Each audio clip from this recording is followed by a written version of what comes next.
where I'm starting. Okay. One of the things is I'm not going to lecture straight. I'm going to ask, how many of you are involved in some form of community engagement or philanthropy engagement? We've got a couple hands here. Okay. Do you want some people to share their experience? Yes, please. I would like to know what you do for that. Sure. Go for it.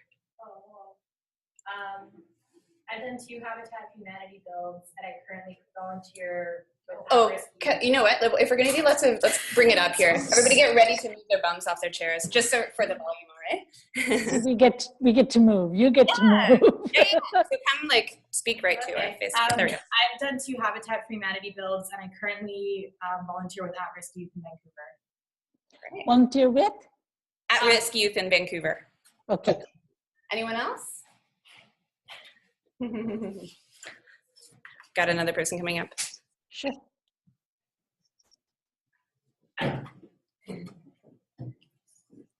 I'm a Girl Guide leader, and our Girl Guide groups constantly do multiple volunteering activities for the community, some being among the SPCA, others at a more international level. Great. Anyone else? No, it looks like that's all the hands. All right. All right. When you think about philanthropy, what do you think about? Can anyone volunteer and answer? Yeah. Yes, please. The one. You need to come up, though. Yeah, you have to come up. So making you do some exercise, which I should be doing. Like donating your time or money to people who have less than us. Okay. All right. That's good enough. That's a good definition. And on my slide, I talked about Philanthropy 2.0, and I think I mentioned that even in the article I sent you all. Can someone tell me what I was trying to say with that? We've got it up on the slide up here. Oh, okay. Well, as you can see, we're all in a digital world. So when we give, it's just easier sometimes to give through the internet using PayPal, using the credit card. And you may not believe this because you're way too young to remember maybe a time, but there was a time when we couldn't do it this way. If we had to donate money, we had to actually write out a check and mail it, or we had to give cash or goods. I mean, so one of the things that has happened is there's been a what we would call an increase, proliferation of the ability to give small amounts of money through the internet. So this shapes how we give for charity, and that's kind of what they're calling Philanthropy 2.0. And this is also linked to the idea of digital giving. So if you give somebody, you can give things like $25 instead of having to loan them a large amount. And when each $25, as in the case of maybe somebody, I'm sure you've all heard about crowdsourced funding. Some of you must have used something like GoFundMe or Kickstarter. How many of you heard of that? Yeah, lots of hands. So when we have, I'm sorry you have to kneel down there, Kate. No, I just want to be in the frame. There's a lot of people behind me, so it's fine. Okay, that's fine. So when we actually want to fundraise for something we want to do, we would probably crowdfund in that manner. Now, crowdfunding is at all possible because there are digital technologies such as PayPal and other things that we can click into and send off. So that we don't have to think about, it's so easy, we don't have to think about, how giving large amounts or also trying to find cash and check and all the other stuff. So that's a key feature of Philanthropy 2.0 that enables this transaction between the self and the other in a sense of the lender and the borrower. So there is this whole economic transaction ability set up. And in the 1990s, as the internet appeared to those of us, who weren't familiar with it, all of you live in a time when the internet and digital technologies are all over, all around you. So it may be a little difficult to imagine a time without that. So in the 1990s, a lot of young people who came to the internet, they kind of said, oh my God, this is wonderful because now we can connect with people all over the world.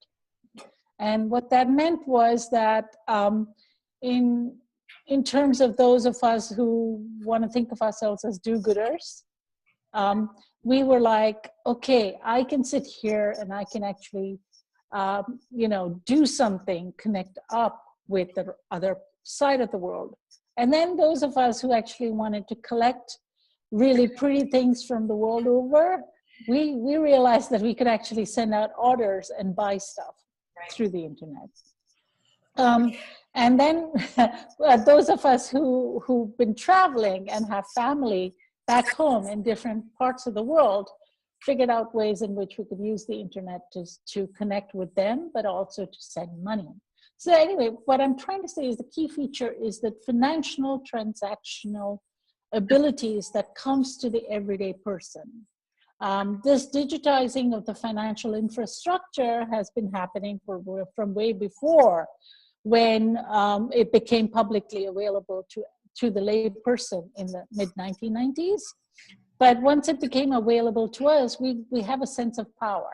We have a sense of power on two levels. We have a sense of this feeling of connecting up instantaneously with other people in the rest of the world.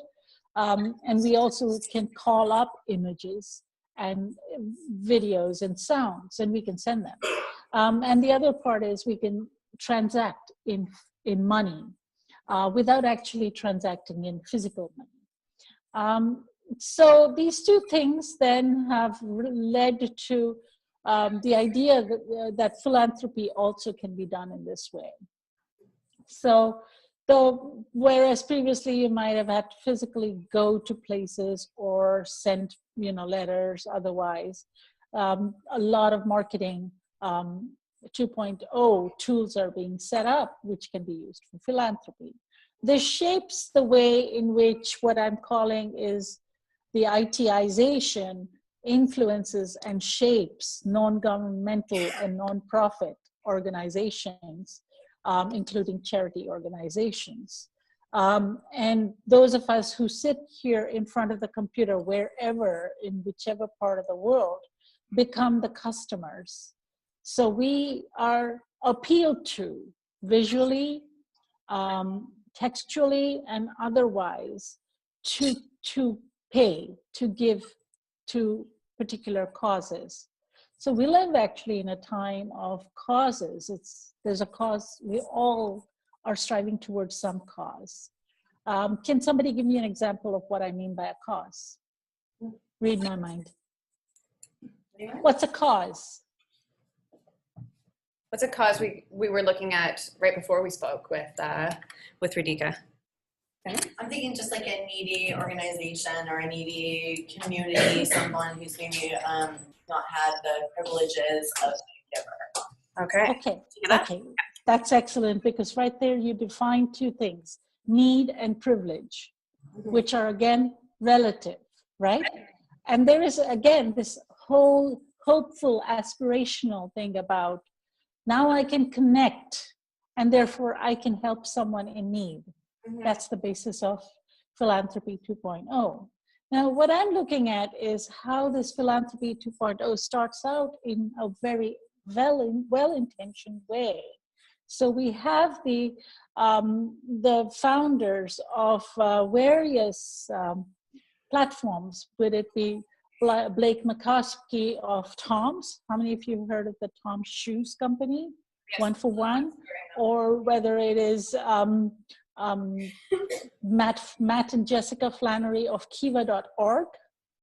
I'm sure you've at least come across Kiva.org as a microfinance tool, because I did mention it somewhere in the article. Yeah, we had a chance to look at it, Radhika. That's fine. You can pull it up. You can pull up the website if you want. Yeah, and then there's another kind of to the website that I look at, which is remember I mentioned that we can buy things from all over the world now with great ease. We don't have to actually travel to these places to collect. And the website that allows, one of the websites that allows us to do this is a National Geographic website called novica.com, Novica.com. And it's basically a portal to shop. And you and it also connects up with empowering artisans and microfinance. So when I looked at the interviews that the founders of each of these modes of marketing 2.0, e-commerce 2.0, were saying, the founder of Novica.com, he was saying, and he's kind of the earliest because he started Novica even before we had Web 2.0. So he started it when in the 1990s through email, because he was like, I can sit down here and I can try to order and get all these beautiful things from the world over. And I can kind of use the internet as an e-commerce portal. That's how it started, that fascination, which we all feel every time we encounter the internet, we think, and we actually take it for granted now. And he started that, and then that slowly started to become a way in which he claims fosters artisans' well-being all over the world. Then we have Matt and Jessica Flannery, I think around 2003 or so. Jessica Flannery, especially, who Matt Flannery was a kind of a startup.com kind of a guy. I think we were going through all those post-2001 slumps in the economy. And he was trying to do his own startup kind of thing. And his partner, his girlfriend then, who eventually married, was in was a Peace Corps type of person, I think. And she was like, I'm going to Africa and I'm going to work with the poor and I'm going to empower them. So the two came together when she went down there and she said, oh, isn't it, you know what? I think this idea of microfinance where you give small amounts of money to poor people so they can set up an entrepreneurial venture becomes possible. And if I actually were to send out to all my friends in the US and ask them to give small amounts of money, these people could actually build a business here. So it had started in a very kind of a romantic, idealistic way. And she kind of said, and of course, Matt and she, you know, being clued into the technology, they set up this, got the startup funds and set up this website. Basically, it was like, you, those of us here, can give $25 each to somebody who can probably build a small little, maybe shop or a sewing shop or a, you know, some other small little entrepreneurship venture. And all they would need is like maybe $300 to $500 because of the exchange rate. So, you know, if like 10 or 12, 20 of us put together $25 each, they're funded. So it started that way. And so these are all very genuine dreams that we have. Blake Mycoskie basically said, oh, you know what, this is wonderful. I can sell one pair of shoes and then give away another pair of shoes to poor people. And that caught on like fire because there are a lot of us who actually want to feel that we're doing good when we buy something. The result of these very, very well-intentioned ways of doing marketing and philanthropy is that these actually have caught on as marketing 2.0 and philanthropy 2.0. And yes, there's some forms of good being done, there's no doubt. And there's actually possibly a way in which young people such as yourselves, you know, in the Western world or, you know, or in the urban centers of the developing world, we all get to feel like we're being useful to the poorer populations. Now, in a small level, we're all doing good and they're all doing well. But this is all plugged into a larger system of digital finance, and that's where it gets complex. And it's also plugged into larger systems of representations of the self, connecting the self and the other. So on the one hand, we have the work that needs to be done. And this is where, Kate, your class is based in the humanities, right, mostly? Yep. Yeah, this is where those of us in the humanities, we do a lot of work towards this without necessarily having to be the technology geeks, the coders. We are needed because we do the work of designing and connecting.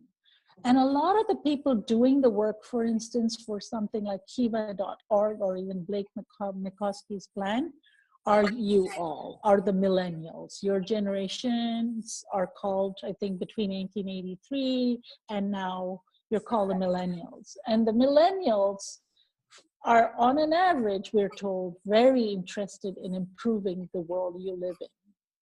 And which is more so than previous generations. You're very aspirational, driven towards helping other people the world over. And this is a genuine concern. And organizations, nonprofit organizations generally rely on all of you to do a lot of unpaid work, which you're happy to do because you learn on the job certain kinds of techniques, and you also help other people. So we do have the unpaid internship going on. So what happens is then you learn to do marketing 2.0 in certain models with the belief that doing this will help people the world over.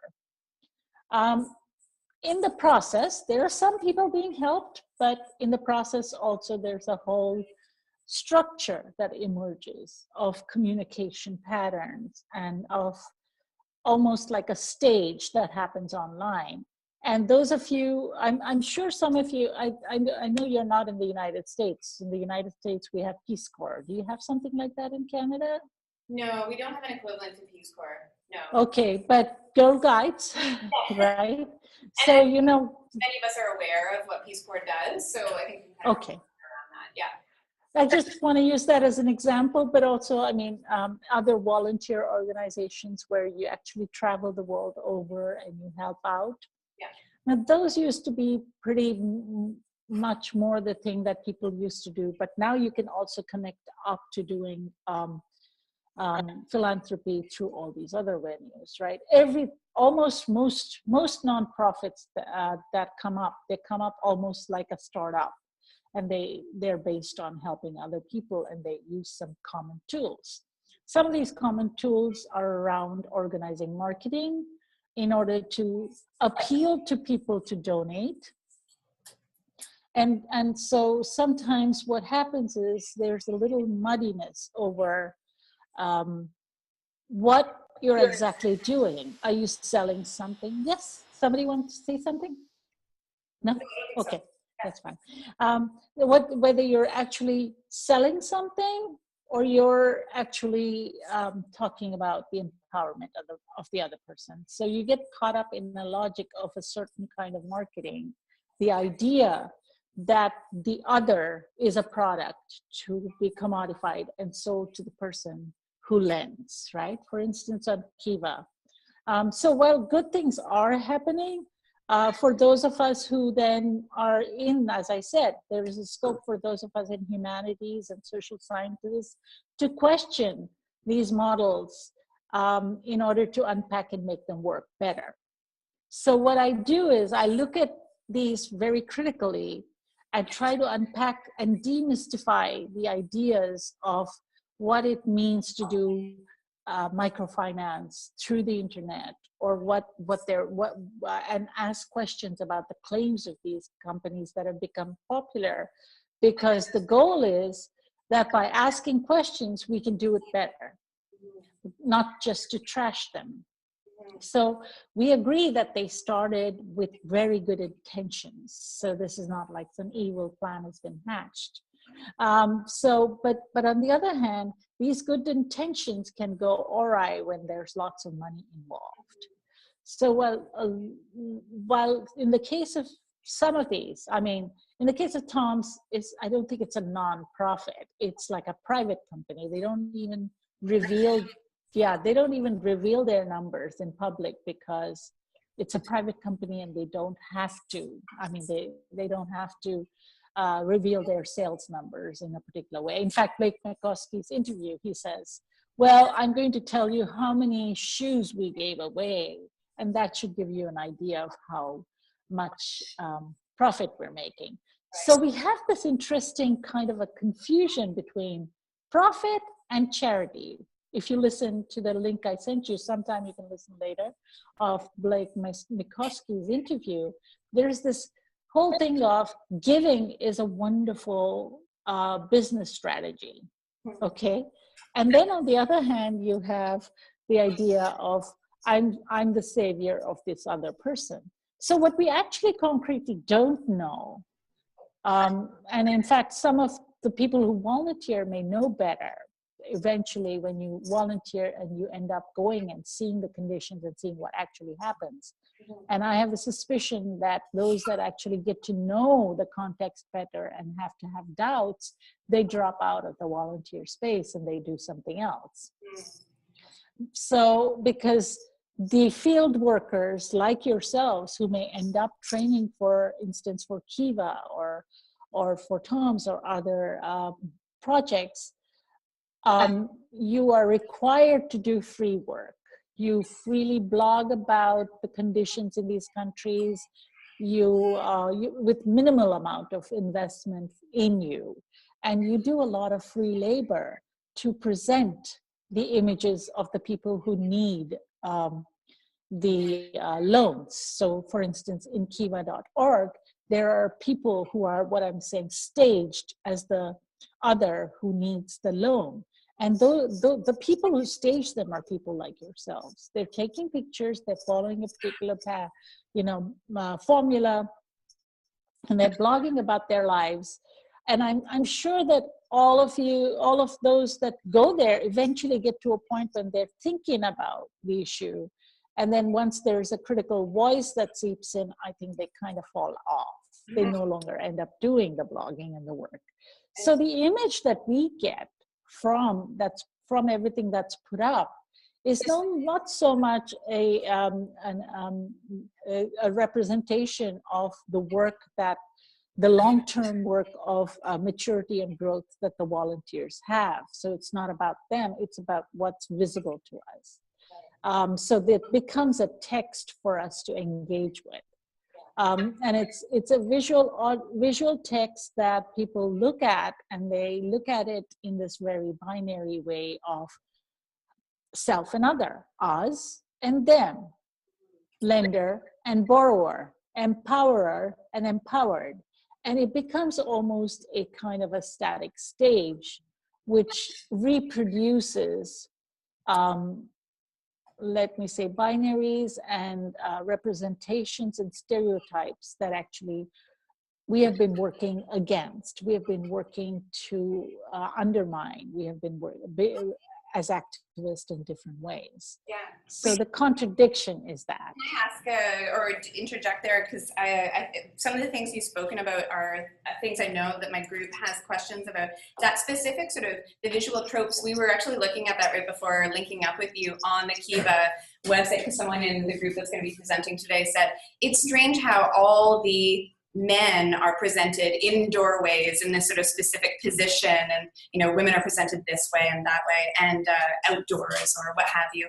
And I remember reading that in your paper as well, and I think our group has some questions about that. Also, what you mentioned in terms of the various sort of gratifications that are served in these various microfinancing opportunities. I know that that's a question that the group would like to get into. Do you mind if I pass it over to?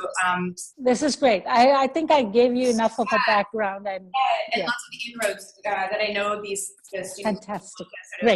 Great. Too. So I'm just going to pass it over. Are you going to come up first? Great. First, thank you. That was awesome. Hi. Thank you. in terms of the concept of like an unmediated cyberspace, it's not that unexpected, especially for us in the West, to believe in this concept of the internet's like marketability and that there's an unlimited global connectivity that, you know, connects us with the East and whatnot. But as you've proven with Kiva, there's a lot of imbalance even in just what we're presented with and what is lacking and what that says. So what I'd like to know in terms of a lot of these sites that produce goods or, you know, send money so that goods can come out of it, are there any sort of NGOs that you know of which are focused on the IT education capabilities and so on, providing that and enriching that so that these communities can do more of their own speaking rather than having us give them that voice? Great question, and I'm glad you asked. And this is when I was doing my offline journeys in rural India, for instance, there were companies with corporate responsibility organization wings where they did set up IT training and things like that. There are those. And the point here, though, the question, though, is why are we assuming that access to IT is empowerment, right? So training for IT is given at a certain way. Let me throw out a couple more concepts. The idea of de-skilled work. So when some of us get trained for IT, we get trained to use particular programs. We do not get trained to actually do the core coding. So the use of the program de-skills particular tasks. And also, so they get trained for that de-skilled work. It's like the call centers from India. They get trained to pick up the phone and do a particular kind of tasks. They are not trained to do the hardcore coding and other things. I also had conversations with bank tellers, even in Northwest Ohio, and I'm sure this is happening in Vancouver, where some of them say things like, we don't get, and we're waiting for our bosses to train us about how to put these balance sheets in these particular categories together, but we're not being trained. And I was like, I don't think you're going to be trained, because all you're going to, because as for us, it's so nice and easy to deposit the check through the iPhone app. Has that happened yet in Vancouver? Oh, yeah. Where your bank is saying you can, yeah? So the image goes there and it gets deposited some kind of a database somewhere. However, the teller at the bank, there being less and less of the tellers at the bank. Those of you who want to get that job are not going to get it. Yeah. So there's things. And then the teller there who used to have training in accounting, used to require, he or she used to have to know a few more things that are more complex than what they know now. So basically, a teller is sitting there pushing buttons in a very de-skilled task. And I can see this is going to get a little worse as time progresses. So what that leads to is a divide between the top 10% who can control the infrastructure and the rest of us who actually will be users, even when we're doing the labor and the work. So I hope I didn't get too sidetracked from the answer. No, absolutely. No, I think it's great because one of the other things we spoke about before linking up with you was not just sort of talking about the ethics of the solutions, which solution is the better, but unpacking even the solutions and fundamentally what knowledges are informing those solutions as being the proper solution to the situation. So I think that is definitely something that absolutely helps us kind of work through those ideas. Yeah, absolutely. It's very layered, right? Yeah. And the ethics of the solutions itself may not be the problem. Yes. Yeah. The ethics itself may not be the problem. That's why it was very, very important for me to explain to all of you, because I don't want younger generations being cynics. Yes. And saying whatever I do doesn't matter. I want you to go out there and skill yourself to understand what's going on. Exactly, in this critical mindset. And yeah, we found the sort of the emotional unpacking was something that we got into too right before talking to you. Good. Another question here. I'm going to have somebody come up. Hello. So my question is, in your writing, Women and Other Women, Implicit Binaries and Cyber Feminism, you discuss how westernized women go on websites such as Etsy and are praised for being independent and for working from home. But when subaltern women do it, they're thought of as needing assistance from westernized men and women, even though both groups of people are marketing their goods. What steps do you think need to be taken in order to make both of these groups of women, who are essentially doing the same thing, be treated as equals? So this is sort of like a fitting question for what we just discussed. Yes, I was like, backtrack to what I just said. Yeah. And the reason I say that is that I actually think that's about the staging and the presentation. If you actually talk to the people who are really successful entrepreneurs, even on Etsy, not all of them are. I mean, this is why I think what I missed out on the PowerPoint and I added to mine later was the idea of precarity, precarious labor. Now, the point is the offering up of the lure of being an individual entrepreneur, whether you're a woman from the developing world or a westernized woman, is being offered as a way of independently working and also negotiating the home space without actually having to fight over who does the dishes, who does the diapers. It's like, okay, you can have it all and you can be the mommy blogger, you can look after your kids, and then you can have this business. Now that particular model works only for the very specific privileged person. That doesn't have anything to do necessarily with global north or south. Such people exist in the global south actually more. Some very rich people in the global south might have household help, help in various levels in terms of services that then enable them to become this individual entrepreneur woman who is then this fantastically liberated female entrepreneur, right? So the access issue, that's what I meant by westernized, in the sense that the access issue is around class a lot of the time. And so the people then who get to actually succeed have a lot of invisible help that we don't see, because in these entrepreneurial settings, it seems like, oh my God, she did it as an individual. So to help in this situation, I would think is again an issue of infrastructure, an issue of skilling, an issue of, because let's say that I had no support structure and I really believe this would work. And I actually don't have support structure. I try to do my own spinning, weaving, everything myself. And then I can't put these things up and sell them on Etsy. So, but then if I had like 5 of you come and be interns for me, free unpaid labor, we do it. And then I go up and say, I did it. I'm the entrepreneur. And I empowered 5 of you to work with me, So these are the ways in which we negotiate the skill and de-skilling and invisible social hierarchies. Yeah. Right. Okay. I know we don't have a lot of minutes left. We've got about 5 minutes, but we've got 2 other people who have questions about some of your other writing. So the next question might be a bit of a gear shift, but I do want to get into some of the other theories and see if we can sort of link it all together. So I'll invite one more person up here. Who's going to do it? Okay.